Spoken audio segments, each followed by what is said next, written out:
नमस्कार साथियों, मैं रवि आपका इस चैनल पर स्वागत करता हूं। हमने अपनी पिछली वीडियो में पियर्सिंग पंच की स्पेसिफिकेशंस के बारे में डिटेल में जाना था और हमने ये भी जाना था कि पियर्सिंग पंच की स्पेसिफिकेशंस को हम किन किन कैटेगरीज में डिवाइड करते हैं और हम उनको कैसे समझते हैं। इन सब चीज़ों के बारे में हमने अपनी पिछली वीडियो में जाना था और आज की इस वीडियो में हम ये जानेंगे कि पियर्सिंग पंच पर जो डिस्क्रिप्शंस लेटर्स और डिजिट में लिखे हुए होते हैं हम उनको कैसे समझते हैं और उनका क्या यूज़ होता है। और साथ ही हम ये भी जानेंगे कि अगर हमको किसी डाई में पियर्सिंग पंच या डाई बटन अगर चेंज करना है और उस पर जो स्पेसिफिकेशंस डिस्क्रिप्शंस लिखे हुए होते हैं अगर वो मिट गए हैं तो हम सही साइज़ का पंच या डाई बटन अपनी डाई में कैसे लगाएंगे और पियर्सिंग पंच और डाई बटन के बीच में कितना क्लियरेंस होता है और पियर्सिंग पंच और डाई बटन का साइज़ कैसे निकालते हैं। इन सब चीज़ों के बारे में आज की इस वीडियो में हम डिटेल में जानेंगे। साथियों, अगर आपने पियर्सिंग पंच के स्पेसिफिकेशंस की मेरी वीडियो अभी तक नहीं देखी है तो आप ऊपर आई बटन पर क्लिक करके मेरी वो वीडियो देख सकते हैं और प्लीज़ वीडियो देखने के बाद अपने सजेशंस कमेंट बॉक्स में ज़रूर शेयर करें। तो चलिए आज की ये वीडियो शुरू करते हैं।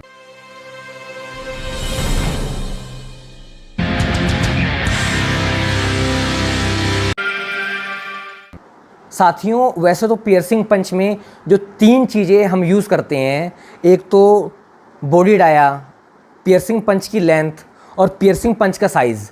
इन 3 चीज़ों के बारे में तो आपको पता ही होगा और अगर नहीं पता तो इसको पता करने का बहुत ही सिंपल तरीका है कि जो भी स्पेसिफिकेशंस जो भी डिजिट लेटर्स पियर्सिंग पंच पे लिखे हुए होते हैं उसमें जो सबसे पहले डिजिट होता है वो पियर्सिंग पंच का डाया होता है, मतलब कि फिटिंग डाया।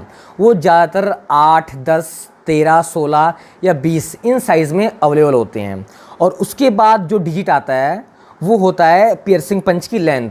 वो 80, 90 या 100 इन साइज़ में अवेलेबल्स होते हैं और उसके बाद आता है पियर्सिंग पंच का साइज़, मतलब कि जो पियर्सिंग का साइज़ है वो ये अगर सिर्फ एक है तो मतलब कि जो हमारी पियर्सिंग है वो राउंड टाइप की हो रही है और अगर उसमें P और W 2 लिखे हुए हैं यानी कि जो पियर्सिंग हो रही है वो इलिप्टिकल शेप की है या फिर वो रेक्टेंगुलर शेप की है और अगर उसमें P, W और R ये 3 चीज़ें यूज़ की गई हैं तो यानी कि उसमें जो पियर्सिंग हो रही है वो रेक्टेंगुलर है और उसमें कॉर्नर में रेडियस दिया हुआ है। तो साथियों, ये चीज़ तो आपको क्लियर हो गई। अब हम ये देखेंगे कि जो उसमें स्टार्टिंग में कुछ लेटर्स लिखे हुए होते हैं उन लेटर्स का क्या मतलब होता है। किसी भी पंच पर जो स्पेसिफिकेशन लिखी हुई होती है उससे जनरली 5 चीज़ों का पता चलता है। सबसे पहले 1, 2 या 3 लेटर लिखे हुए होते हैं जो कि अलग अलग टाइप की कोटिंग को सैंक डाया या फिटिंग डाया की सरफेस फिनिश के साथ शो करते हैं। जिन पंच में कोटिंग नहीं होती है वहाँ पर इसे यूज़ नहीं करते हैं। उसके बाद दूसरे नंबर पर 2 लेटर यूज़ होते हैं जो कि पंच के मटेरियल को शो करते हैं। इसमें सिर्फ 3 टाइप के मटेरियल यूज़ होते हैं। सबसे पहले SKD 11 या उसके इक्विवेलेंट, इसके लिए हम SP लेटर को यूज़ करते हैं।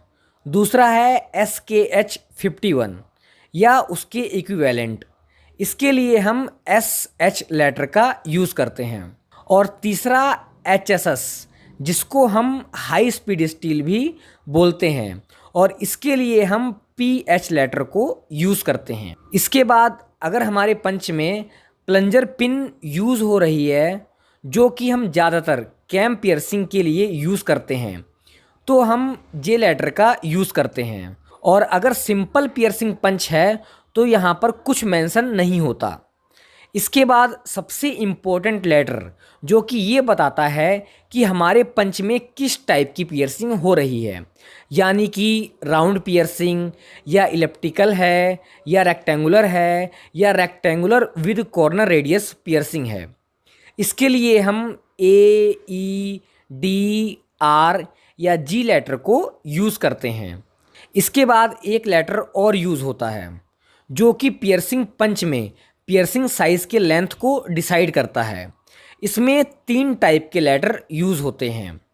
एस, एल या एक्स, यानी कि पियर्सिंग साइज़ की लेंथ स्मॉल होगी, लार्ज होगी या तो एक्स्ट्रा लार्ज होगी। अब इसके बाद न्यूमेरिक वैल्यूज़ आती हैं, जिसमें सबसे पहले फिटिंग डाया जो कि 8, 10, 13, 16 या 20 कुछ इस टाइप की वैल्यूज़ लिखी हुई होती हैं। और फिर है पंच लेंथ जो कि 80, 90 या 100 जैसी वैल्यू में होती है। इसके बाद सबसे इम्पोर्टेंट चीज़ पियर्सिंग साइज़ होती है। अगर स्पेसिफिकेशन में यहाँ पर ए मेंशन है तो यहाँ पर सिर्फ पी के साथ वैल्यू मेंशन होगी, और अगर ई मेंशन है तो यहाँ पर पी के साथ वैल्यू और फिर डब्ल्यू के साथ वैल्यू मेंशन होगी। यानी कि यहाँ पर जो पियर्सिंग है वो इलिप्टिकल टाइप की है। और अगर यहाँ पर डी मेंशन है तो यहाँ पर पी के साथ वैल्यू और फिर डब्ल्यू के साथ वैल्यू मेंशन होगी, जो कि रेक्टेंगुलर पियर्सिंग को शो करता है। और अगर यहाँ पर आर मेंशन है तो यहाँ पर पी के साथ वैल्यू और फिर डब्ल्यू के साथ वैल्यू और फिर आर के साथ वैल्यू भी मेंशन होगी, जो कि रेक्टेंगुलर पियर्सिंग में कॉर्नर पर रेडियस को शो करता है। साथियों, ये सब वैल्यू एक स्टैंडर्ड में अवेलेबल होती हैं, और अगर किसी पंच में पियर्सिंग साइज के लेटर के साथ अगर सी यूज़ हो रहा हो, यानी कि L C, P C, W C या आर सी, तो इसका मतलब ये होता है कि ये डायमेंशंस सेल्फ कस्टमाइज हैं। तो साथियों, आई होप अब तो आप सबको ये क्लियर हो गया होगा कि पंच पर जो डिस्क्रिप्शन या स्पेसिफिकेशन लिखी हुई होती है उसका क्या मतलब होता है। इसके बाद अगर हमारे पियर्सिंग पंच की स्पेसिफिकेशन अगर मिट गई है और अगर हमको पंच चेंज करना है तो इसके लिए सबसे इम्पोर्टेंट चीज़ पियर्सिंग का साइज़ होता है, क्योंकि फिटिंग डाया और लेंथ तो ईज़िली मेजर हो जाते हैं, लेकिन पियर्सिंग साइज़ को मेज़र करने में मैक्सिमम टाइम डिफ़िकल्टी होती है। तो इसके लिए हमको पियर्सिंग होल का साइज़ और tolerance quality inspection check sheet से पता चल सकता है। तो हम सिंपली उसी पियर्सिंग साइज़ का पंच लगा सकते हैं। उसके बाद पंच और डाई बटन में कितना क्लियरेंस होता है या क्लियरेंस को कैसे निकालते हैं, इसके बारे में जानते हैं। वैसे तो जहाँ पर सीट मैटर में कटिंग एक्शन होता है वहाँ पर हम जनरली सीट थिकनेस का 5 से 10% का क्लियरेंस पर साइड यूज़ करते हैं, लेकिन जैसे जैसे सीट थिकनेस बढ़ती जाती है तो क्लियरेंस भी बढ़ता जाता है, और अगर सीट की हार्डनेस बढ़ती है तो उसके अकॉर्डिंग क्लियरेंस भी बढ़ता जाता है। क्लियरेंस कैसे निकालते हैं इस टॉपिक पर मैंने एक वीडियो भी बना रखी है, आप ऊपर आई बटन पर क्लिक करके वो वीडियो देख सकते हैं। इस वीडियो में मैंने क्लियरेंस निकालने के लिए जो फॉर्मूला यूज़ होता है उसके बारे में भी बता रखा है। अगर फिर भी आपको कुछ डाउट है या कुछ क्लियर ना हो तो प्लीज़ कमेंट करके ज़रूर बताएं। और अगर आपको मेरी ये वीडियो अच्छी लगी हो तो प्लीज़ इसे लाइक कीजिए और मेरे इस चैनल को सब्सक्राइब करके ज़्यादा से ज़्यादा शेयर कीजिए। मेरी ये वीडियो देखने के लिए आपका बहुत बहुत धन्यवाद।